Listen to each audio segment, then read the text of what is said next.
I am Henry Grayson, a 72-year-old man living in Willow Creek, Tennessee, and I've always dreamed of a beautiful backyard garden, a place where I could unwind after long, tiring days. Now, I have it. My little house sits nestled in a quiet suburban neighborhood, the perfect escape from the hectic pace of life I once knew back when I worked at the shipyard. The backyard garden is my pride and joy, blooming like a green oasis amidst a life that hasn't always been easy. Before diving into the story, comment where you're watching from, and don't forget to subscribe so you never miss the latest video. I've worked hard for everything in my life. From the long days at the shipyard, the years in the military, to the small joys I've allowed myself. And this garden, it's no exception. The grass grows lush and green, neatly trimmed by my own hands, surrounded by clusters of wild flowers, daisies, violets, and a few red rose bushes I planted to remember Eleanor, my late wife. Under the shade of an old oak tree, I've set up an old armchair and a small wooden table, where I sit sipping iced tea every afternoon.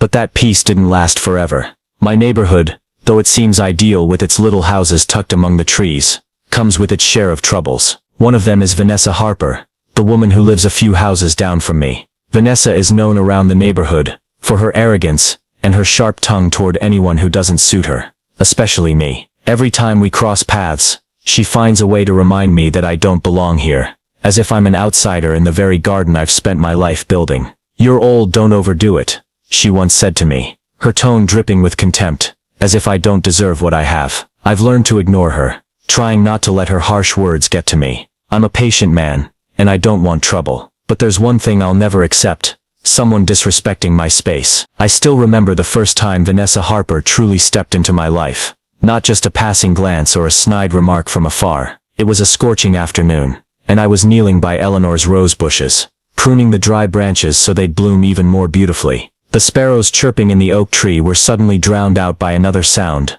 loud, shrill laughter echoing from a few houses down. I looked up and saw a shiny SUV parked in front of the long vacant house, and out stepped Vanessa, her dyed blonde hair meticulously styled, holding a glass of wine that sparkled in the sun. She wasn't just a newcomer. She brought with her an attitude, like she owned the whole neighborhood. At first I didn't pay much attention. I've lived in Willow Creek long enough to know that new folks often need time to settle in. I turned back to my roses, thinking she'd just be a fleeting annoyance. But then I heard the sound of running water, not from my sprinkler, but from the wooden fence separating my yard from the rest of the neighborhood. I stood up, wiped the sweat from my brow, and went to check. That's when I saw Vanessa and a few of her friends standing in her yard, laughing as they dumped wastewater from a big bucket over to my side. Dirty water, mixed with can lids and food scraps, spilled through the fence, flowing straight into the rose bushes I'd just tended. I stood there, stunned, watching the red blooms start to droop under the murky stream. I took a deep breath, trying to stay calm. I'm not one for confrontation, and I know sometimes people do thoughtless things. I walked up to the fence and tapped lightly on the wood to get Vanessa's attention. "Hey, Miss Harper," I called, my voice gentle but firm enough for her to hear. "Could you be a little more careful? That water's ruining my flowers." Vanessa turned around, her eyes scanning me like I was an invisible tree in the yard. She smirked, a half smile full of disdain. "Oh, you're old, don't overdo it," she said, her shrill voice cutting into my ears like a knife. "It's just a little water, no one's dying." Her friends giggled, as if she'd just cracked a clever joke. I felt the heat rise to my face, but I held it in. I'd learned from my military days that not every battle is worth fighting right away. "You don't get it," I replied, trying to keep my voice steady. "I've been growing these flowers for a long time.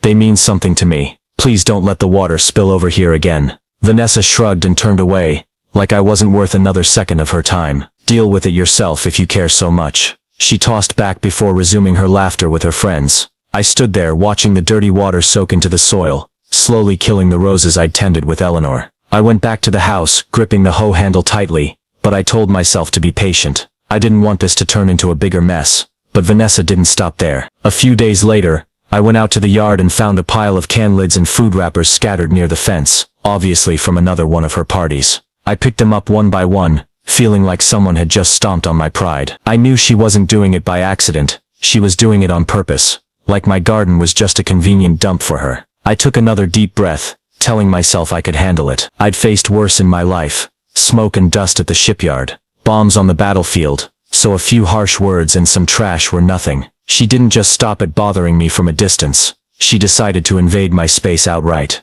and it happened on a sweltering afternoon. I'll never forget. I'd just finished a long day inside, fixing a leaky kitchen faucet, a small task that left my back aching. All I wanted was to go out to the yard, sit under the oak tree, and let the rustling leaves calm my mind. I stepped out the back door, holding a glass of iced tea, and then I froze. Right in the middle of my garden, Vanessa Harper was sitting in my old armchair, her feet propped up on the wooden table, a glass of wine in her hand like she owned the place. Next to her were two friends, a man in a bright polo shirt, and a woman whose high heels were digging into my grass, laughing loudly. I stood there, the tea trembling in my hand, unable to believe my eyes. My garden, my pride and joy that I'd spent a lifetime building, was now a stage for Vanessa and her crew. I saw shoe prints on the grass, a pot of violets knocked askew, and a few lids scattered near the rose bushes. She didn't even glance at me, too busy posing for the man to snap photos. I felt the heat rise to my neck, but I still tried to stay calm. I'd learned from my military days that composure is the strongest weapon in moments like this.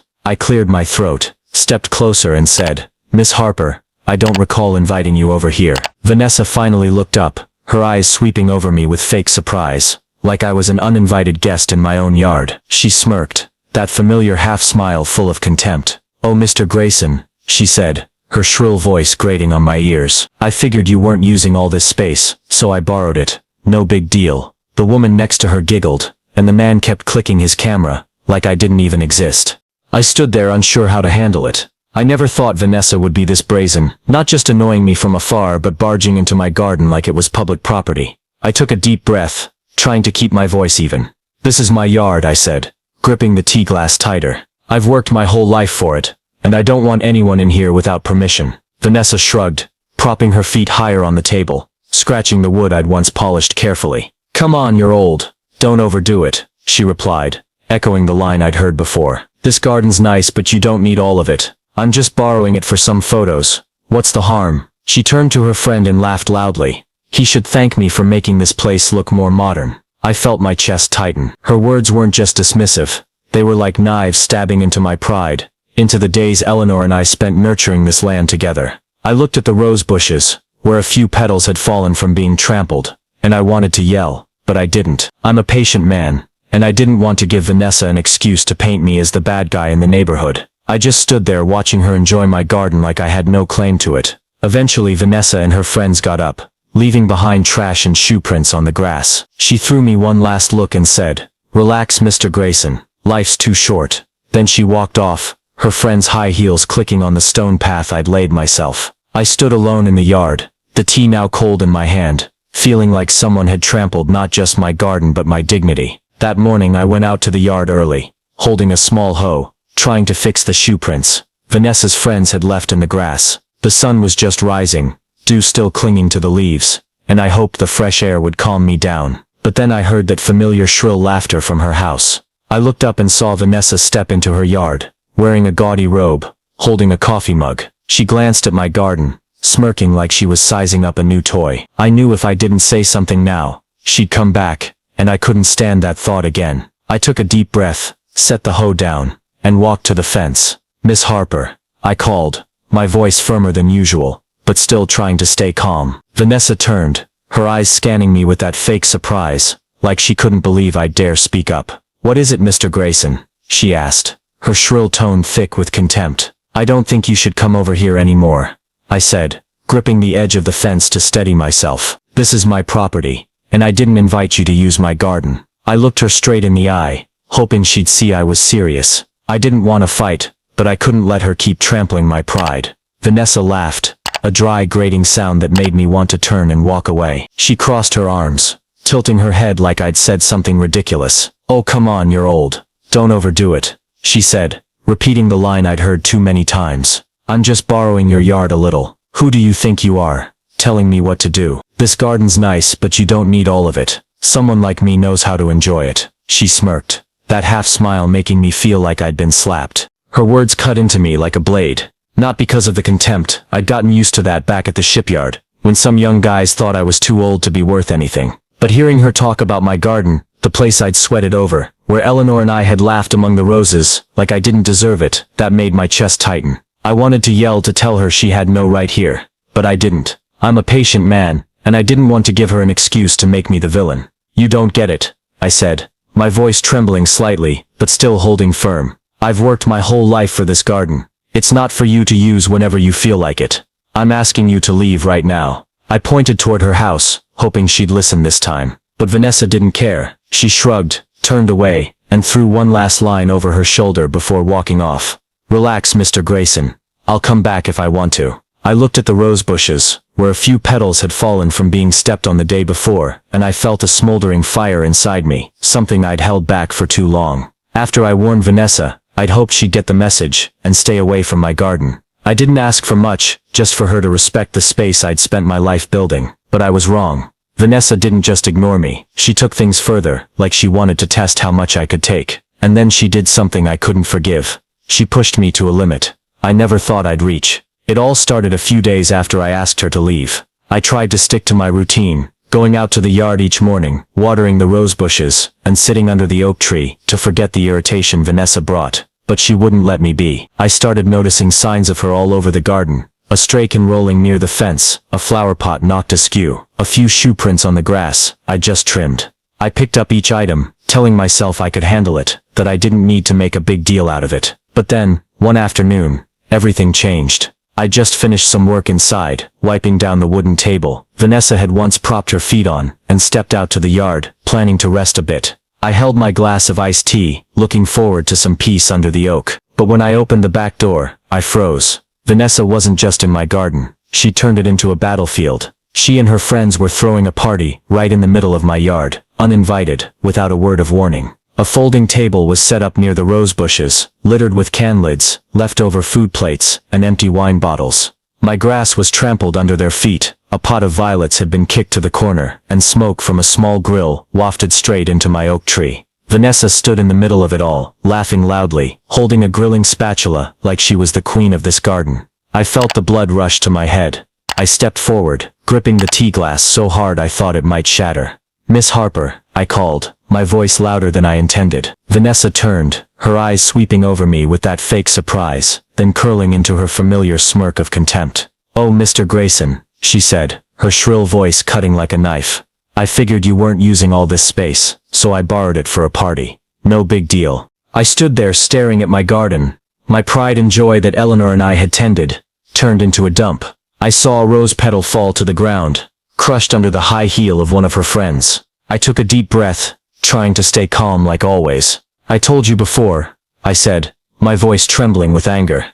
This is my property. I didn't invite you here. You need to leave. Now. Vanessa laughed, a dry grating sound that made me want to turn and walk away. She crossed her arms, tilting her head, like I'd said something absurd. Come on, you're old, don't overdo it, she replied, repeating the line I'd grown sick of hearing. This garden's nice, but you don't need all of it. Someone like you doesn't know how to enjoy it anyway. I'm making it more valuable. She turned to her friends, laughing loudly. He should thank me for bringing some life to this place. Her words hit me like a punch to the gut. I'd heard her dismissive remarks before, but this time, they struck right at the garden, at the days Eleanor and I spent planting each flower, at the afternoons I sat under the oak, remembering her. My hands shook, the tea glass slipped to the grass, splashing everywhere. You have no right to be here, I said, my voice no longer calm. I've worked my whole life for this garden. It's not for you to turn into a trash heap. Vanessa shrugged, not even looking at me anymore. Relax, Mr. Grayson, she tossed back, turning to her friends like I wasn't worth her time. Who do you think you are, ordering me around? Someone like you doesn't deserve a place this nice anyway. She kept laughing, the noise drowning out the sparrows I used to love. Vanessa wasn't just invading my garden. She was trying to strip away my dignity, bit by bit. I'd tried warning her, but she wouldn't listen, and I sat inside, looking out the window, seeing the trampled grass, the fallen rose petals, and the scratched wooden table. Her shrill laughter echoed in my head, along with her words. Someone like you doesn't deserve a place this nice. I'd tried to be patient. I'd warned her, but she wouldn't hear it. She thought I was a useless old man, powerless to protect the garden, the place Eleanor and I had poured our sweat and love into. I'm not one for fighting. My military days taught me that violence rarely solves anything, and I didn't want to turn this neighborhood into a mess, just because of Vanessa. I didn't want to call the police either. I don't like trouble, and I doubted they'd do much beyond writing a report. But I needed to do something, not to hurt her, but to make her see that her actions had consequences. I sat in the living room chair, holding a cold cup of coffee, and started thinking. Then I remembered an old prank from my military days. Back then we'd mix natural fertilizer, stinking chicken manure into the soil, near the tent of a sergeant. We didn't like to drive him off. It wasn't dangerous, didn't cause lasting harm, but the stench was enough to make anyone run a mile. I smiled for the first time, since Vanessa invaded my garden. The idea sparked in my mind, like a light, a simple, clever way to get back at her without losing my dignity. If Vanessa liked my garden so much, I'd give her a reason to stay away. I stood up and walked to the shed out back. I rummaged through the old tools, hooves, buckets, and a few bags of fertilizer I'd bought, but never used up.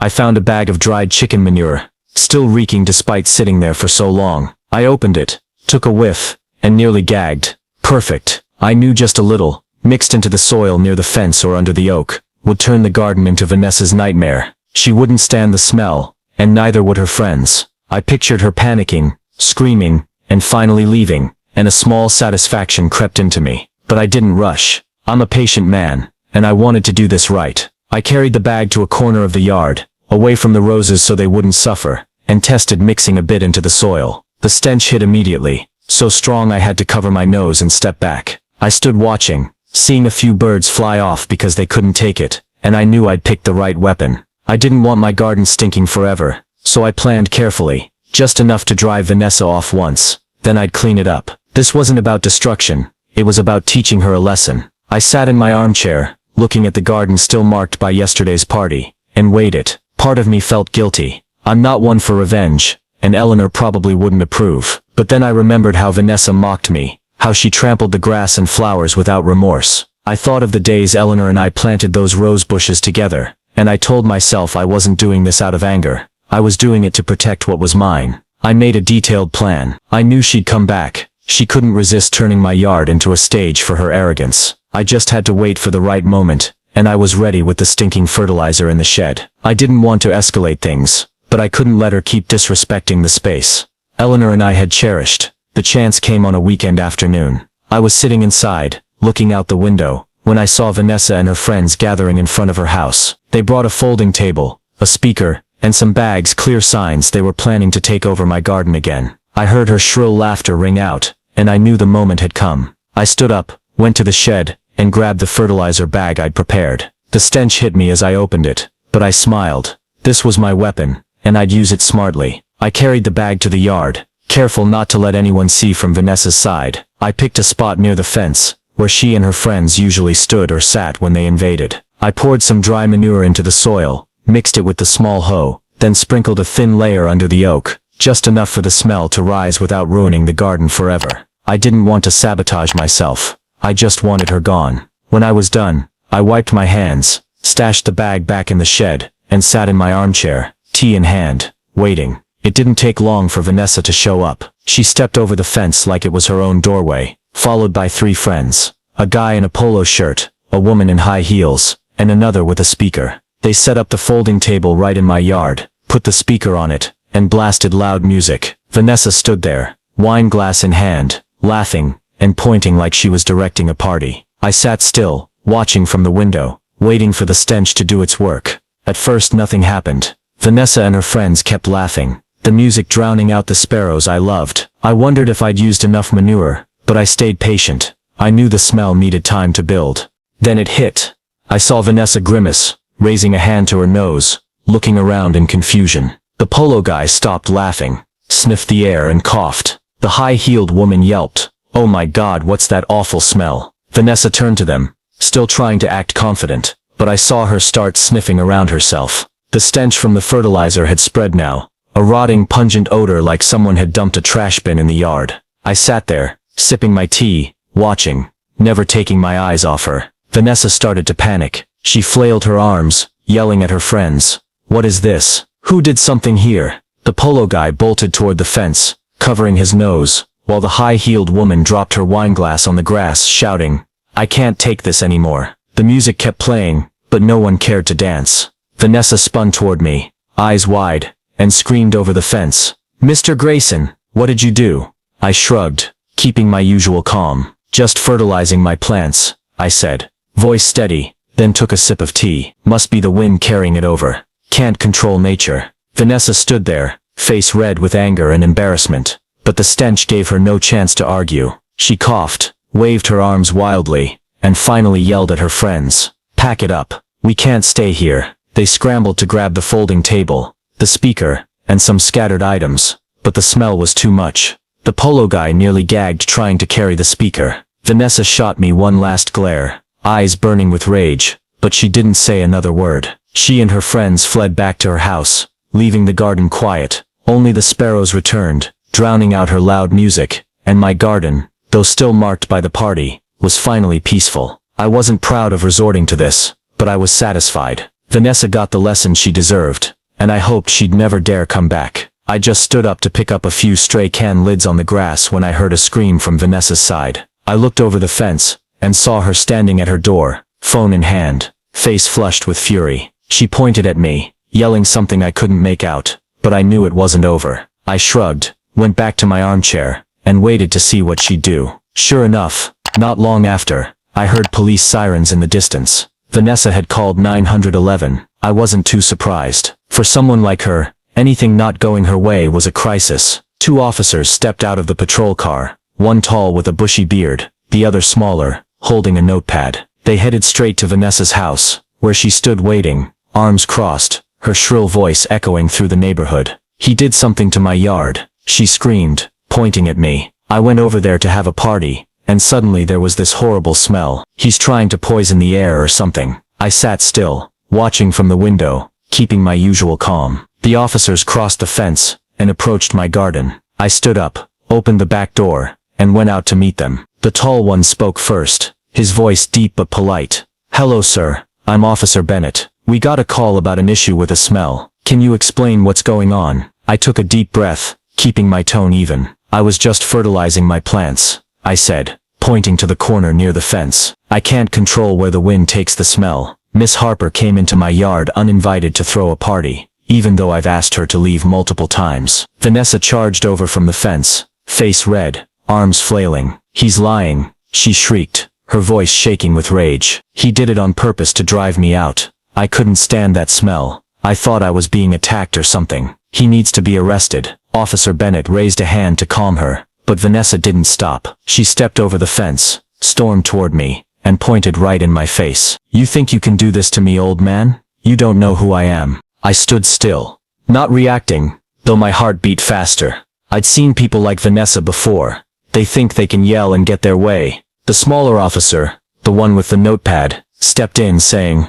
Calm down, Miss Harper. We need to hear both sides. But Vanessa didn't listen. She turned to me, eyes blazing with hatred, and then, in a moment of lost control, she shoved me hard in the chest. I stumbled back a step, nearly falling. But I didn't fight back. I just stood there, keeping my composure, though my chest stung from the push. Officer Bennett acted immediately. That's enough, he barked, stepping forward to grab Vanessa's arm. You just assaulted someone. You're under arrest. Vanessa's eyes widened, and she thrashed as he pulled out the handcuffs. What? No. He's the one who's wrong. He poisoned me, she screamed, but the officers didn't care. They led her to the patrol car, her shouts fading as the door slammed shut. The smaller officer turned to me, his tone softer. Sorry about the trouble, Mr. Grayson. We'll take it from here. It seems she's been trespassing in your yard multiple times, right? I nodded, recounting how Vanessa had invaded my garden from the wastewater to today's party. He jotted it down,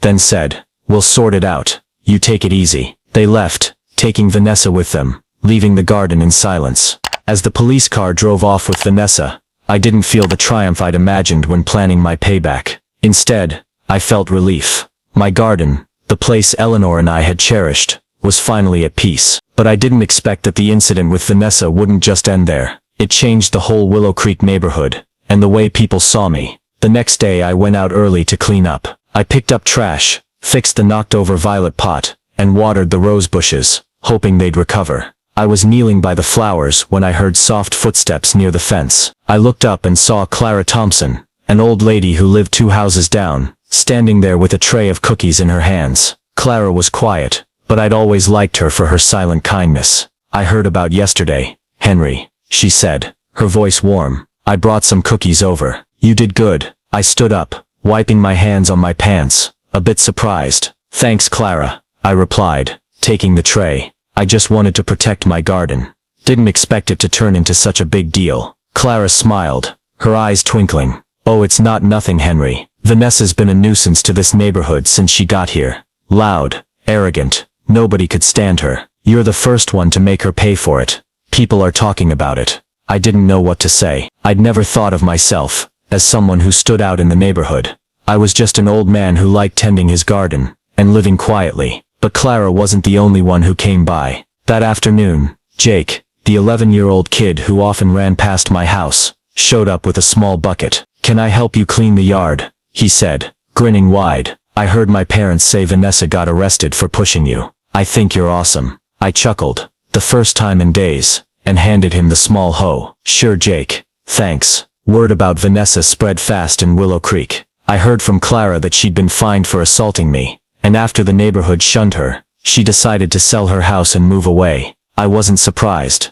Someone like Vanessa couldn't handle losing the spotlight she'd built for herself. But what I didn't expect was how the neighborhood changed after that. Neighbors who'd stayed silent while Vanessa caused trouble started dropping by my garden. One brought a bottle of lemonade, another some plant seedlings, and they'd sit under the oak, chatting with me like it was a new gathering spot. One evening Clara and Jake threw a little party in my yard, just cookies, lemonade, and a few folding chairs, but it warmed my heart. I sat in my armchair watching everyone laugh and talk and realized the garden wasn't just mine anymore. It had become part of the neighborhood, a place where people felt at ease after Vanessa's disruptions. I hadn't meant for it to happen, but I didn't mind as long as they respected my roses and grass. I heard some whispers about Vanessa, that she'd annoyed them with her loud parties and arrogance, but no one had dared speak up. Now they looked at me with a respect I never thought I'd get. You did what we couldn't, Henry, one neighbor said, handing me a glass of lemonade. She thought she could bully anyone, but you proved her wrong. I just nodded, unsure how to respond. When everyone left, I stood in the yard watching the rose bushes sprout new buds. Vanessa was gone, and the neighborhood was quieter than ever. I didn't need praise. I just wanted my garden back, and now I had it. But I couldn't deny that the change in the community made me feel less alone than before. I sipped my tea listening to the sparrows chirping in the oak, letting the warm sun ease my aching back. The rose bushes were blooming again, red buds swaying in the breeze, as if they too were relieved. Vanessa was gone. I smiled, thinking of Eleanor. She'd have enjoyed seeing me defend the garden we'd built together. I didn't do this to brag or get revenge. I just wanted to hold on to this place, where I found myself after all those long years. I thought back on the whole thing with Vanessa, from the first time she dumped wastewater into my yard, to the noisy parties, and finally the shove that got her arrested. I'd been patient. I'd warned her, but she wouldn't listen. I didn't want to use stinking fertilizer, but she pushed me to my limit. And now, with her gone, I didn't feel regret. I'd stood up in my own way, not yelling, not fighting, but with a bit of creativity I'd learned from my military days. It wasn't a way everyone would choose, but for me it worked. I heard small footsteps by the fence, looked up, and saw Jake running over, holding a small plant pot. I brought this for you, he said, grinning. My parents say your garden's the best in the neighborhood. I took the pot, set it by the roses, and patted his shoulder. Thanks, Jake. Want to help me plant it? He nodded, and we knelt down together, digging the soil, setting the plant in. I watched him work, and I realized the garden wasn't just mine anymore. It had become part of Willow Creek, thanks to what I'd done. When Jake left, I sat back in my armchair, looking at the garden now free of Vanessa's traces. I thought about how the neighborhood had changed. Clara bringing cookies, neighbors stopping by, and the respect I never expected. But for me, the peace was what mattered most. I didn't need praise. I just needed my garden, where I could sit under the oak, hear the leaves rustle, and let the tension melt away. I learned something from this sometimes. You have to stand up for what's yours, but you don't have to make a fuss. A little patience, a little smarts, and a simple plan can bring justice without fists. Vanessa thought she could walk all over me, but I proved her wrong, not by becoming like her, but by holding on to my dignity. My garden, Eleanor's garden, and now the neighborhood's garden, was still here, peaceful, beautiful, and mine again. The story of Henry Grayson and Vanessa Harper, an old man lost it with Snobby Karen trashing his yard. So he did this, reflects very real issues in life in the United States today, especially conflicts over personal space, disrespect in communities, and how people face injustice without resorting to violence. In modern America, where suburban neighborhoods like Willow Creek are often symbols of peace. Small neighborly disputes, like Vanessa invading Henry's garden with trash, parties, and arrogance, aren't rare. This recalls real-life arguments over property rights, boundaries, and the rise of thoughtless behavior in a consumer society, where some, like Vanessa, dismiss the value of others' labor, such as the garden Henry spent a lifetime building. The lesson here isn't just patience, which Henry showed through repeated warnings, but using wit to solve problems. Henry didn't call the police right away, or confront her head-on. He chose to spread stinking fertilizer, a creative, non-violent way to protect his garden and teach Vanessa a lesson. In today's US, where social tensions can easily explode into conflict, Henry's approach suggests you don't need to yell or fight to reclaim justice. Instead, stay calm, think it through, and find a clever way, like Henry watching Vanessa panic from his armchair, to turn the tables. His actions also sparked positive change in the community, with Clara and Jake stepping up to support him, showing that standing up the right way can inspire and unite people. The advice for Americans today is value your space, be patient but not weak, and use your mind over muscle to protect what matters, like Henry did with his and Eleanor's garden. Thanks for following my journey to protect my garden. Subscribe to the channel so you don't miss more exciting stories about how we hold on to our spaces. See you in the next video, where we'll keep exploring lessons from everyday life.